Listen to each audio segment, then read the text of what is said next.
వి gold trusted gold buyers తాకట్టులో ఉన్న బంగారాన్ని విడిపించి ఈ రోజు ఉన్న మార్కెట్ ధరకే కొనబడును. మరిన్ని వివరాలకు సంప్రదించండి 77107720. తెలంగాణలోనే అత్యధికంగా నిజామాబాద్ జిల్లాలో పసుపు పండించే రైతులున్నారు. పసుపు పండించే రైతులు గత దశాబ్దాల కాలంగా ఉద్యమాలు చేసిన ఫలితంగా 8 నెలల క్రితం జాతీయ పసుపు బోర్డు నిజామాబాద్ జిల్లా కేంద్రంగా అనౌన్స్ అయింది. 8 నెలల కాలం పూర్తయింది. జాతీయ పసుపు బోర్డు చైర్మన్ పల్లె గంగారెడ్డి మనతో ఉన్నారు. అత్యధికంగా నిజామాబాద్ జిల్లాలోనే పసుపు పండించే రైతులు పసుపు బోర్డు ఏర్పాటైన సమయంలో పసుపు మార్కెట్కు వచ్చిన సమయం అది. ఆ సమయంలో రైతుల కోసం ఏం కావాలి, ఎలా చేయాలనే తపనతో ముందుకెళ్లారు. మరి ఇప్పుడు 8 నెలల కాలం పూర్తయింది. పసుపు రైతులందరూ కూడా పసుపును విత్తారు. మరో 2-3 నెలల్లో పసుపు మార్కెట్కి వచ్చే అవకాశం ఉంది. మనతో మాట్లాడేందుకు జాతీయ పసుపు బోర్డు చైర్మన్ పల్లె గంగారెడ్డి ఉన్నారు. వారు అడుగుదాం. సార్ చెప్పండి, అత్యధికంగా పసుపు మన నిజామాబాద్ జిల్లాలోనే పండుతుంది. తెలంగాణలో 8 నెలల కాలం పూర్తయింది జాతీయ పసుపు బోర్డు ఏర్పాటై. దానికి మీరు మొట్టమొదటి చైర్మన్గా అయ్యారు. అసలు మీరు చైర్మన్గా అయినప్పుడు నిజామాబాద్ జిల్లాలో పసుపు మార్కెట్కు వచ్చిన సమయం అది. అప్పుడు పసుపు రైతులందరికీ కూడా ధర బాగుంది, ధర వస్తే బాగుంటుంది, పసుపు బోర్డు ఏర్పాటైంది అనే క్రమంలో అప్పుడు రైతులందరూ ఆనందం వ్యక్తం చేశారు. ఇప్పుడు పసుపు భూమిలో విత్తిన పరిస్థితి ఉంది. మరో 2-3 నెలల్లో పసుపు మార్కెట్కి వచ్చే అవకాశాలు ఉన్నాయి. మీరు చెప్పండి, పసుపు బోర్డు 8 నెలల కాలం పూర్తయింది, అసలు ఏంటి పరిస్థితి? పసుపు బోర్డు ఏర్పాటు చేసిన తర్వాత బోర్డు ఆధ్వర్యంలో అనేకమైనటువంటి కార్యక్రమాలు చేపట్టడం జరుగుతుంది. బోర్డు ఏర్పాటు చేసిన తర్వాత బయర్ సెల్లర్స్ మీట్ పెట్టి తెలంగాణలో కానీ, మహారాష్ట్రలో కానీ, అస్సాంలో అదేవిధంగా షిల్లాంగ్లో కానీ, చెన్నైలో కానీ, ఇక్కడ 4 రాష్ట్రాల్లో బయర్ సెల్లర్స్ మీట్ పెట్టడం జరిగింది. ఆ బయర్ సెల్లర్స్ మీట్ ఉద్దేశం ఏంటంటే డైరెక్ట్ రైతులని వ్యాపారస్తులతోని అనుసంధానం చేయడం, ఎక్స్పోర్టర్స్తోని అనుసంధానం చేయడం, ఆ రకమైనటువంటి మీటింగ్స్ ఏర్పాటు చేయడం. ఆ తర్వాత మళ్ళీ ఇప్పుడు నూతనంగా బోర్డు ఏర్పాటైన తర్వాత బోర్డు కొత్తగా ఆ 4 రాష్ట్రాలతో పాటు ఇంకా అనేక రాష్ట్రాల్లో కూడా పసుపు అనేది ఒక 4-5 రాష్ట్రాలకు పరిమితం కాదు, దేశంలో అన్ని రాష్ట్రాల్లో కూడా పసుపు పంట పండుతూ ఉంది. మహారాష్ట్రలో అత్యధికంగా 2 లక్షల పైచిలకు ఎకరాల్లో పండుతూ ఉంది. తర్వాత తమిళనాడులో 60,000 ఎకరాల పైచిలకు, తెలంగాణ, ఆంధ్రప్రదేశ్లో దాదాపు 2 రాష్ట్రాలు కలుపుకుంటే 1 లక్ష ఎకరాలు, ఇక్కడొక 55, అక్కడొక 55,000 ఎకరాలు. ఈ రకంగా మధ్యప్రదేశ్లో 40,000 ఎకరాలు, ఒరిస్సాలో 50,000, దాదాపు 40,000 ఎకరాలు, పశ్చిమ బెంగాల్లో ఒక 35,000 ఎకరాలు, కర్ణాటకలో 32,000 ఎకరాలు, ఇట్లా అస్సాంలో కూడా దాదాపు 20,000 ఎకరాలు. నార్త్ ఈస్ట్లో చిన్న చిన్న రాష్ట్రాలు అయినప్పటికీ కూడా ప్రతి రాష్ట్రంలో కూడా 5,000-10,000 ఎకరాలు పంట పండిస్తూ ఉన్నారు. కాబట్టి అన్ని రాష్ట్రాల్లో ఒక గోవా రాష్ట్రంలో తప్పితే ఈ దేశంలో ప్రతి రాష్ట్రంలో కూడా పసుపు పంట పండుతూ ఉంది. పసుపు పంట రైతులు పండిస్తూ ఉన్నారు. ఈ పంటని మనం మార్కెట్ చేస్తే రైతులకు ధర తగ్గకుండా ఉండేటట్టు అవకాశం ఉంటుంది. కాబట్టి పసుపు రోజు రోజుకు ప్రొడక్షన్ పెరుగుతూ ఉంది. దీన్ని మార్కెట్ ఇంప్రూవ్ చేయాలా, వాల్యూ యాడెడ్ ప్రోడక్ట్స్ తయారీ కోసం మనం వాళ్ళకు సహకరించాలా. అదేవిధంగా పసుపుని ఇంకా ఎక్స్పోర్ట్ చేయాలి, ప్రపంచంలో ఎక్స్పోర్ట్ కూడా పెంచాలనేటువంటి టార్గెట్తోని బోర్డు పనిచేస్తూ ఉంది. ఇప్పుడు గతంలో దాదాపు 1,800 కోట్ల ఎక్స్పోర్ట్ ఉంటే దాన్ని 5,000 కోట్లకు తీసుకుపోవాలని చెప్పేసి భారత ప్రభుత్వం ఒక టార్గెట్ పెట్టుకొని ముందుకెళ్తూ ఉంది. దానికి అనుగుణంగానే పసుపు బోర్డు ఏర్పాటు చేయడం జరిగింది. రైతులు ఎంత పంట పండించినా ఆ పంటని మార్కెట్ చేస్తేనే వాళ్ళకు ధర వచ్చేటటువంటి అవకాశం ఉంటుంది, లేకుంటే ధర తగ్గిపోతే రైతులు నష్టపోయేటటువంటి అవకాశం ఉంటుంది. కాబట్టి పసుపు బోర్డు మళ్ళీ ఇప్పుడు రైతులకు పంట వేసిన తర్వాత రైతులతో అందరితో కూడా అవేర్నెస్ ప్రోగ్రామ్స్ పెట్టడం జరుగుతుంది. పసుపు పంట ఏ రకంగా పండించాలా, పసుపు ఏ రకంగా పసుపు పంటని ఇంప్రూవ్ చేసుకోవాలా, పసుపు ద్వారా వాల్యూ యాడెడ్ ప్రోడక్ట్స్ ఏ రకంగా తయారు చేయాలా అనే సమావేశాన్ని దేశవ్యాప్తంగా బోర్డు ఆధ్వర్యంలో నిర్వహిస్తూ ఉన్నాం. మన తెలంగాణలో కానీ, మన నిజామాబాద్ జిల్లాలో కానీ ఇప్పుడు అనేక గ్రామాల్లో షెట్పల్లి కానీ, దేగాం కానీ, ఇంకొక 2-3 గ్రామాలు కానీ, జగిత్యాల జిల్లా కానీ, నిర్మల్ జిల్లా కానీ ఇక్కడ కూడా అవేర్నెస్ ప్రోగ్రామ్స్ పెట్టడం జరిగింది. అవేర్నెస్ ప్రోగ్రామ్ రెగ్యులర్ జరుగుతూ ఉన్నాయి. వాళ్ళకు కావాల్సినటువంటి బాయిలర్స్ కానీ, పాలిషర్స్ విషయంలో దేశవ్యాప్తంగా కూడా అప్లికేషన్స్ తీసుకోవడం జరిగింది. మన నిజామాబాద్ జిల్లాలో నిర్మల్ అండ్ జగిత్యాల జిల్లాకు 3 జిల్లాలకు కలిపి కూడా అప్లికేషన్ తీసుకోవడం జరిగింది. వాళ్ళకి కావాల్సినటువంటి అందరికీ ఇవ్వలేకపోవచ్చు, అవి సబ్సిడీ పైన ఇవ్వాల్సినటువంటి పరికరాలు. కాబట్టి దేశంలో గతంలో మనము ఈ ప్రాంతం కొరకే దాదాపు 30 కోట్లు తీసుకొచ్చి 15 కోట్లు ఇక్కడే ఖర్చు చేయడం జరిగింది. కానీ ఇప్పుడు దేశవ్యాప్తంగా సమానమైన స్థాయిలో ఖర్చు చేయాల్సిన అవసరం ఉంటుంది. కాబట్టి ఇక్కడ కూడా బాయిలర్స్, పాలిషర్స్ ఇవ్వడం జరుగుతుంది. టార్పాలిన్స్ కూడా ఈసారి ప్రపోజ్ చేసినాం. భవిష్యత్తులో టర్మరిక్ ఫార్మర్స్ కోసం ఇంకా టార్పాలిన్స్ కూడా ఇవ్వాలనే నిర్ణయం తీసుకున్నాం. అదేవిధంగా కొన్ని స్టడీ ప్రోగ్రామ్స్, టూర్స్ ఎక్కడెక్కడైతే ఎఫ్ఈఓలు బాగా వృద్ధిలోకి వచ్చినాయో, పసుపు టర్మరిక్ ద్వారా కానీ మిగతా పంటల ద్వారా కానీ రైతులు ఒక ఎఫ్ఈఓ ఫార్మర్ ప్రొడ్యూసర్ ఆర్గనైజేషన్ పెట్టి మంచి వృద్ధిలోకి వచ్చినటువంటి ఎఫ్ఈఓల సందర్శన కానీ, రీసెర్చ్ ఇన్స్టిట్యూషన్స్ సందర్శన కానీ ఈ రైతులందరినీ స్టడీ స్టూర్ కొరకు తీసుకుపోవాలని చెప్పేసి మనం బోర్డులో ప్రపోజల్ పెట్టడం జరిగింది. ఇవన్నీ కూడా కొంత ముందు ఇంకా చాలా విషయాలు చర్చించి ఆలోచించి ముందుకెళ్ళేటటువంటి అవకాశం ఉంటుంది. బోర్డు ఇప్పుడే కొత్తగా ఏర్పాటైంది, ఇంకా డైరెక్టర్స్ కూడా ఏర్పాటు కాలేదు. ఇంకా కొంతమంది డైరెక్టర్స్ కూడా తీసుకునే అవకాశం ఉంది. ఫార్మర్స్ నుంచి కొంతమందిని, ఎక్స్పోర్టర్స్ నుంచి కొంతమందిని, అఫీషియల్స్ కొంతమంది డైరెక్టర్స్ ఉంటారు. బోర్డు ఇంకా ఇప్పుడిప్పుడే కొంత సెట్ అవుతుంది కాబట్టి రానున్న రోజుల్లో బోర్డు పూర్తి స్థాయిలో పనిచేసేట అవకాశం ఉంటుంది. ప్రధానంగా చెప్పండి, ప్రపంచవ్యాప్తంగా అత్యధికంగా పసుపు పండించే దేశాలునే మన భారతదేశం ఎన్నో స్థానంలో ఉంది పసుపు పంటలో.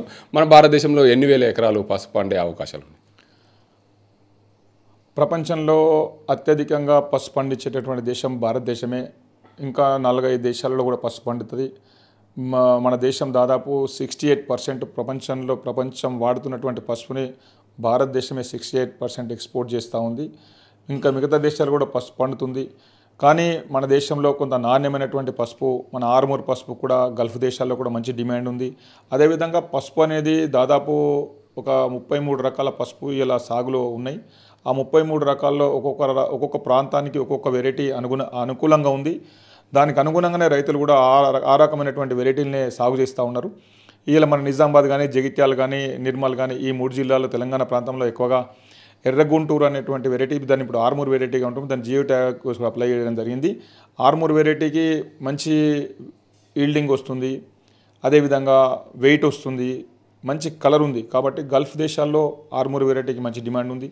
అదేవిధంగా సాంగ్లీలో మంచి ధర పలికేటటువంటి రాజాపూరి లగాడి అనేటువంటి వెరైటీ, అది కర్ణాటకలో ఒక ప్రాంతంలో వండుతుంది. ఆ వెరైటీ కర్ణాటకలో ఆ ప్రాంతానికి మాత్రం మంచి సూట్ అయింది. కాబట్టి అది ఇలా మార్కెట్లో జనరల్గా మిగతా పసుపు అంతా కూడా 12,000 ఉంటే దీనికంటే 4-5 వేల రూపాయల రేటు రాజాపూరి లగాడికి ఎక్కువ వస్తుంది. అది ఆ ప్రాంతంలోనే పండుతుంది. ఆ సీడ్ మళ్ళీ ఇక్కడ తీసుకొచ్చి పెడితే ఆ రకమైనటువంటి సైజు కానీ వెయిట్ కానీ రావడం లేదు. అదేవిధంగా నార్త్ ఈస్ట్లో పండేటటువంటి ప్రపంచంలోనే అత్యధిక డిమాండ్ ఉండి కొర్కుమిన్ ఎక్కువ పర్సెంటేజ్ ఉన్నటువంటి 8.5 నుంచి 9.5 వరకు వచ్చేటటువంటి ఏదైతే లకడంగ్ వెరైటీ ఉందో ఆ లకడంగ్ వెరైటీ ఓన్లీ మేఘాలయ రాష్ట్రంలో ఒక ప్రాంతంలో మాత్రం పండుతుంది. మేఘాలయ రాష్ట్రం అంతటా కూడా పండదు. మేఘాలయ రాష్ట్రం అంతా కూడా ఓన్లీ ఇది లకడంగ్ పండిస్తారు అనుకుంటే అది పొరపాటు. అక్కడ మేఘాలయ రాష్ట్రంలో కొంత భాగం మాత్రమే పండుతుంది. హైల్స్ ఎత్తైనటువంటి కొండ ప్రాంతంలో ఈ ఈ వెరైటీ పండుతుంది. అది అక్కడనే కొర్కుమిన్ పర్సెంటేజ్ ఎక్కువ వస్తుంది. ఆ వెరైటీని తీసుకొచ్చి ఆర్మూర్లో ఇక్కడ మగిడిలో చిన్నారెడ్డి అనే రైతు పెట్టినప్పటికీ కూడా కొర్కుమిన్ పర్సెంటేజ్ అక్కడ 8 వస్తే ఇక్కడ కనీసం 4 కూడా రావడం లేదు. ఇట్లా ఒక్కొక్క ప్రాంతానికి ఒక్కొక్క వెరైటీ. ఇప్పుడు మహారాష్ట్ర ఉంది, మహారాష్ట్రలో వాయిగాం వెరైటీ అని ఉంటుంది. చాలా పొడవు ఉంటుంది, చాలా వెయిట్ వస్తుంది, దాంట్లో ఆయిల్ కంటెంట్ ఎక్కువ ఉంటుంది. ఇట్లా ఒక్కొక్క ప్రాంతం తమిళనాడులో సేలం వెరైటీ అంటారు. కాబట్టి ఒక్కొక్క ప్రాంతంలో ఒక్కొక్క వెరైటీ మంచి ఈల్డింగ్ వచ్చేటట్టు అవకాశం ఉంటుంది. ఈ వెరైటీల అన్నిటి విషయంలో కూడా ఇంకా రీసెర్చ్ విషయంలో కూడా ఇప్పుడు ఆసాంలో ఒక రీసెర్చ్ సెంటర్ ఉంది, తెలంగాణలో రీసెర్చ్ సెంటర్ ఉంది, అదేవిధంగా కేరళలో ఉంది. ఇట్లా అనేక సెంటర్లో, రాజమండ్రిలో టర్మరిక్ రీసెర్చ్ సెంటర్ ఉంది. ఇవన్నీ రీసెర్చ్ సెంటర్ ద్వారా చెప్పడం జరిగింది. ఇంకా మంచి ఈల్డింగ్ వెరైటీలు, కొర్కుమిన్ పర్సెంటేజ్ ఎక్కువ ఉన్నటువంటి వెరైటీలని మీరు ఉత్పత్తి చేస్తే బాగుంటుంది, రైతులకు అందిస్తే బాగుంటుంది అనేటువంటి విషయాన్ని చెప్పడం జరిగింది. దాని మీద రీసెర్చ్ కూడా కొనసాగుతా ఉంది. ప్రపంచవ్యాప్తంగా 60% భారతదేశం ఉండే పసుపు పండుతుంది కాబట్టి మరింత కొర్కుమిన్ శాతం అధికంగా వచ్చే రీసెర్చ్ సెంటర్ల ద్వారా పసుపును ఉత్పత్తి చేసే దిశగా ఇంకా మీ జాతీయ పసుపు బోర్డు ద్వారా ఎలా ప్రయత్నాలు జరుగుతాయి? ఆల్రెడీ మా మీటింగ్లో రీసెర్చ్ సెంటర్ నుంచి కూడా డైరెక్టర్స్ వస్తారు కాబట్టి వాళ్ళకు స్పష్టంగా చెప్పడం జరిగింది. రీసెర్చ్ సెంటర్స్ అన్నీ కూడా ఇప్పటివరకు చాలామంది రైతులు అనేక సంవత్సరాల ఒకే వెరైటీని వాళ్ళు పంట సాగు చేస్తూ ఉన్నారు.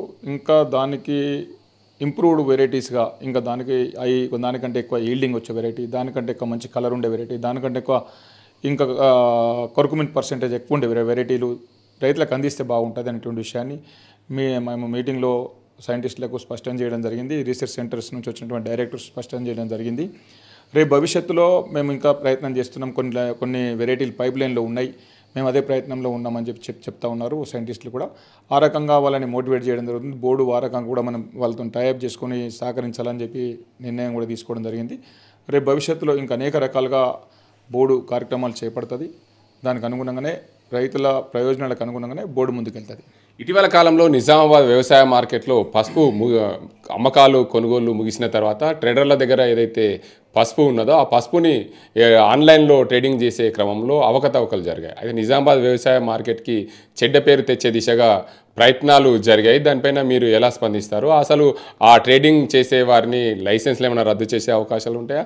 అలాంటి అవకతవకలు జరగకుండా వారిపైన ఏమైనా కఠిన చర్యలు తీసుకునే అవకాశాలు మీ జాతీయ పసుపు బోర్డు ద్వారా ఏమైనా ఉంటాయా? వాస్తవంగా ఈ విషయం మా దృష్టికి వచ్చింది. ఎన్సిడిఎక్స్లో కొంతమంది వ్యాపారస్తులు వీళ్ళు ఫ్యూచర్ ట్రేడింగ్ పేరు మీద జనవరిలో ట్రేడు కొన్న వాళ్ళు మాకు మార్చిలో ఏ రకంగా డెలివరీ ఇస్తారు, ఏప్రిల్లో ఏ రేట్కు డెలివరీ ఇస్తారు, మేలో ఏ రేట్కు డెలివరీ ఇస్తారు, జూన్లో ఏ రేట్కు డెలివరీ ఇస్తారని చెప్పేసి ఇది ఆన్లైన్ ట్రేడింగ్ చేస్తారు.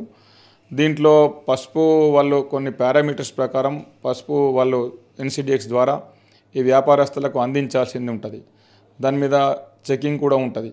కానీ కొంతమంది వ్యాపారస్తులు ఆ అధికారులతో కుమ్మక్కై ఏదైతే వాళ్ళు ఏ ప్రమాణాలతోని పసుపు వ్యాపారస్తులు కొన్నారో వాళ్లకు దానికి అనుగుణంగా ఎన్సిడిఎక్స్ వాళ్ళు ఇవ్వకుండా నాణ్యత లేనటువంటి పసుపుని వేరే దగ్గర నాణ్యత లేనటువంటి పంట పండినటువంటి నాణ్యత లేనటువంటి తక్కువ రేటుకు తీసుకొచ్చి వీళ్ళకు ఎక్కువ రేటుకి అమ్మినాం కాబట్టి తక్కువ రేటు తీసుకొచ్చి ఇట్లా మమ్మల్ని మోసం చేస్తున్నారని చెప్పేసి ట్రేడర్స్, మహారాష్ట్రకు సంబంధించిన ట్రేడర్స్ కానీ మిగతా ట్రేడర్స్ కానీ నిజామాబాద్లో ఉన్న కొంతమంది ట్రేడర్స్ కానీ వచ్చి మాకు కాంప్లైంట్ ఇవ్వడం జరిగింది, రిప్రజెంటేషన్ ఇవ్వడం జరిగింది.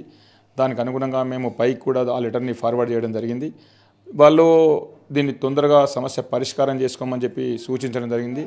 మీరు చేస్తున్నటువంటి ఈ రకమైనటువంటి అవకతవకల వల్ల రైతులకు రేపు తెల్లారి ధర తగ్గి నష్టం జరిగితే మీరే బాధ్యులవుతారని చెప్పి హెచ్చరించడం కూడా జరిగింది. కాబట్టి ఈ విషయంలో కేంద్ర ప్రభుత్వానికి కూడా విన్నవించడం జరిగింది. కేంద్ర ప్రభుత్వం కూడా కఠినంగా వివరిస్తుందని చెప్పేసి నేను అనుకుంటాను. ప్రధానంగా ఆన్లైన్ మార్కెటింగ్లో ఎన్సిడిఎక్స్లో చాలామంది రైతులు ఇప్పటికే ఆ జక్రంపల్లి మండలం అర్గుల్ గ్రామానికి చెందిన రైతులు కావచ్చు, ఇటు అంకాపూర్ గ్రామానికి చెందిన రైతులు కావచ్చు, ఆర్మూర్కి చెందిన రైతులు కావచ్చు, చాలామంది రైతులు ఎన్సిడిఎక్స్లో వ్యాపారం చేస్తారు. ఎందుకంటే మార్కెట్కి వెళ్తే ధర రావడం లేదు. దానివల్ల మేము ఆన్లైన్ మార్కెటింగ్ చేసుకుంటే మేము ఇంటి దగ్గర నుండే మార్కెటింగ్ చేసుకొని మా పంటను అమ్ముకునే దిశగా చాలామంది రైతులు ఉన్నారు.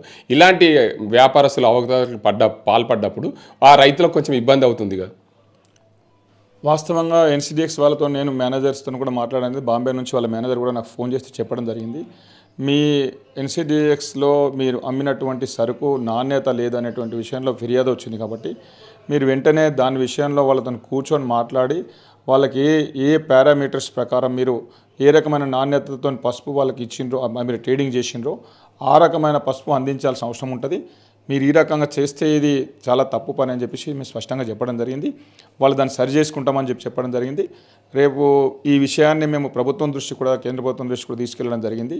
వాళ్ళు కూడా దీని మీద ఎంక్వైరీ చేస్తూ ఉన్నారు. తప్పు జరిగితే తప్పకుండా వాళ్ళకు శిక్ష ఉంటుంది, వీళ్ళకి న్యాయం చేయాలని మేము కూడా చెప్పడం జరిగింది. 8 నెలల కాలం అయితే పూర్తయింది పసుపు బోర్డు ఏర్పాటై. రానున్న కాలంలో సీజన్ ప్రారంభం కానుంది. మరో 3 నెలల్లో రైతులకు అత్యధికంగా ధరలు వచ్చే విధంగా ఇప్పటి నుండి ఎలాంటి ప్రయత్నాలు చేస్తారు? పసుపుకు సంబంధించి చెప్పాను కదా ఇంతకుముందే, ఎక్స్పోర్ట్ పెంచితేనే పసుపుకు రైతుకు మద్దతు వచ్చేటటువంటి అవకాశం ఉంటుంది, మంచి ధర వచ్చేటటువంటి అవకాశం ఉంటుంది. రైతులు కూడా అందరూ దేశంలో అనేక రాష్ట్రాల్లో పసుపు పండుతుంది కాబట్టి పసుపు ప్రొడక్షన్ ఎక్కువైన రోజు మార్కెట్లో ధర తగ్గుతుంది అనేటువంటి ఆలోచన కొంతమందికి ఉంటుంది. ఆ ధర తగ్గకుండా ఉండాలంటే మనం ఎక్స్పోర్ట్ పెంచాల్సిన అవసరం ఉంటుంది. బోర్డు ఎక్స్పోర్ట్ విషయంలో చాలా కృతనిశ్చయంతో ఉన్నది. అనేక దేశాలతో సంప్రదింపులు జరుపుతూ ఉంది. ఎక్స్పోర్ట్ పెంచుతాం. కానీ రైతులు కూడా పసుపు నాణ్యత విషయంలో ఎక్కడ కూడా రాజీ పడకుండా పసుపు నాణ్యతగా పండించే విధంగా ఇలా అనేక దేశాలు కూడా పురుగు మందుల అవశేషాలు ఉన్నటువంటి ఏ పంటను కూడా ఏ దేశం కూడా తీసుకోవడం లేదు. కాబట్టి ఈ పసుపులో దాదాపు ఎక్కువ పురుగు మందుల అవశేషాలు ఉండయి అని మేము అనుకుంటున్నాం. కానీ వాళ్ళు టెస్ట్ చేసిన తర్వాత దీంట్లో పురుగు మందుల అవశేషాలు ఉన్నాయని కొన్నిటిని రిజెక్ట్ కూడా చేయడం జరుగుతుంది. కాబట్టి రైతులు ఈ రకంగా పురుగు మందుల అవశేషాలని ఎక్కడ కూడా మీరు దీంట్లో వాడకుండా దయచేసి కొంత ఆర్గానిక్ పద్ధతిలో పసుపు పండిస్తే మంచి ధర వచ్చేటటువంటి అవకాశం ఉంటుంది. అవాయిడ్ చేయండి, ఎంతవరకు అయితే అంతవరకు అవాయిడ్ చేయండి. అదేవిధంగా రైతులు తేమ విషయంలో జాగ్రత్తగా మీరు గతంలో దేశంలో ఏ రాష్ట్రంలో కూడా మనకు ఇబ్బంది రాలేదు. నిజామాబాద్ మార్కెట్లోనే ఒక్క మార్కెట్లో తేమ విషయంలో ఇబ్బంది వచ్చింది. అటువంటి తేమ శాతం ఎక్కువ ఉన్నటువంటి పసుపు తీసుకొచ్చి రైతులు నష్టపోవద్దని, వ్యాపారస్తుల మాయలో పడి వాళ్ళు చెప్పినట్టు మీరు పచ్చి పసుపు తీసుకురండి మీకు డ్రమ్ముకు కొంత డబ్బులు ఎక్కువ పడతాయి అనేటువంటి చెప్పి ఒకరిద్దరు రైతులకు డబ్బులు ఎక్కువ వచ్చే విధంగా చూసి మిగతా రైతులు అదే మాయలో పడిపోవాలనేటువంటి ఆలోచన వ్యాపారస్తులు చేస్తారు. కాబట్టి మీరు ఎక్కడ కూడా వాళ్ళ మాటలు విని అటువంటి విషయం చేయకండి. దయచేసి మీరు మంచి 9 నెలలు కష్టపడతారు, 9 రోజులు ఎక్కువ కష్టపడి మంచి ఎండినటువంటి పసుపునే మార్కెట్కి తీసుకురండి. మంచి ధర వచ్చే విధంగా మీరు అక్కడ చూసుకోండి. ఆ విధంగా చూసుకోవాల్సిందిగా నేను రైతులకు కూడా విజ్ఞప్తి చేస్తున్నాం. రానున్న రోజుల్లో పసుపు రైతులందరికీ కూడా మేము ప్రత్యక్షంగా కలిసి అనేక విషయాల్లో కూడా ఆల్రెడీ మా ఆఫీసర్స్ అనేక గ్రామాల్లో దేశవ్యాప్తంగా జరుగుతూ ఉన్నాయి. ఇప్పుడు మళ్ళీ జబల్పూర్లో కూడా మాకు ఒకటి బయర్ సెల్లర్స్ మీట్ ఉంది. ఇంకా మిగతా రాష్ట్రాల్లో కూడా ఉన్నాయి. అన్ని రాష్ట్రాల్లో కూడా పెడతా ఉన్నాం. దేశవ్యాప్తంగా పసుపు బోర్డు పని ప్రారంభించింది. ఇంకా కొంత పూర్తి స్థాయిలో పని జరగడానికి కొంత సమయం పడుతుంది. మొత్తానికి చూసుకోవచ్చు, జాతీయ పసుపు బోర్డు ఏర్పాటు 8 నెలల కాలం పూర్తయింది. ప్రపంచంలోనే 60% పసుపు భారతదేశంలో పండుతుంది. మరింత ఎక్స్పోర్ట్ చేసే దిశగా పసుపు బోర్డు ప్రయత్నాలు సాగుతాయి. దానికి అంతటికి సంబంధించి ఏదైతే రైతులకు పసుపు ధర అధికంగా వచ్చే విధంగా ఎక్స్పోర్ట్ పెంచితే మరింత ధరలు అధికంగా వస్తాయి. ఎవరైతే NCDXలో వ్యాపారస్తులు కుమ్మక్కై దానికి సంబంధించిన నాణ్యత లోపించిన పసుపును అమ్మారో వారిపైన కఠిన చర్యలు తీసుకునేందుకు NCDXకి సంబంధించిన మేనేజర్ జాతీయ పసుపు బోర్డుకు ఫిర్యాదు చేశారు. వారిపైన కఠిన చర్యలుంటే భారత ప్రభుత్వానికి దీన్ని విన్నవించాం. రానున్న రోజుల్లో ఇటువంటి అవకతవకలకు పాల్పడకుండా వారిపైన కఠిన చర్యలు తీసుకునే విధంగా చర్యలు ఉంటాయని చెప్తున్నారు. మరోవైపు రైతులకు ప్రధానంగా ఏదైతే పసుపు పండించే రైతులు కుర్కుమిన్ శాతం అధికంగా ఉండే విధంగా పంటలు నాణ్యతగా పండించాలి. దానికి సంబంధించి ఏదైతే పురుగుల మందులు వాడకుండా పసుపును ఆర్గానిక్ వ్యవసాయ పద్ధతిలో చేస్తే అధిక కుర్కుమిన్ శాతం వస్తుంది. రానున్న రోజుల్లో పసుపు రైతులకు అధికంగా ధరలు వచ్చే విధంగా పసుపు బోర్డు మరింత ప్రయత్నం చేస్తుంది. రైతులు అధైర్యపడద్దు. తేమ శాతాన్ని ఏదైతే మార్కెట్కి అనుగుణంగా తక్కువ తేమ శాతాన్ని ఉండే విధంగా రైతులు మార్కెట్ తెస్తే రైతులకు లాభాలు ఉంటాయి. రైతులు వ్యాపారస్తుల ట్రాప్లో పడకుండా రైతులందరూ కూడా తమ పంటను అధికంగా ఎండబెట్టి మంచి ధర వచ్చే విధంగా చూసుకోవాలి. ధరలు అధికంగా వచ్చే విధంగా జాతీయ పసుపు బోర్డు కూడా ప్రయత్నాలు చేస్తుందని చెప్పి జాతీయ పసుపు బోర్డు చైర్మన్ పల్లె గంగారెడ్డి చెప్తున్నారు. ఇది ఇక్కడ పరిస్థితి. కెమెరా అజీంతో గంగారెడ్డి, RTV నిజామాబాద్. తెలుగులో ఫాస్టెస్ట్ న్యూస్ ఇప్పుడు కొత్త అవతారంలో 5 సెకండ్లోనే పూర్తి వార్తా సమాచారం మీ చేతిలో. సోషల్ మీడియా ట్రెండ్స్ మీ కళ్ళ ముందుకే live TV and voice search ఆప్షన్స్తో ఇప్పుడే డౌన్లోడ్ చేయండి. యాప్ లింక్ డిస్క్రిప్షన్లో ఉంది.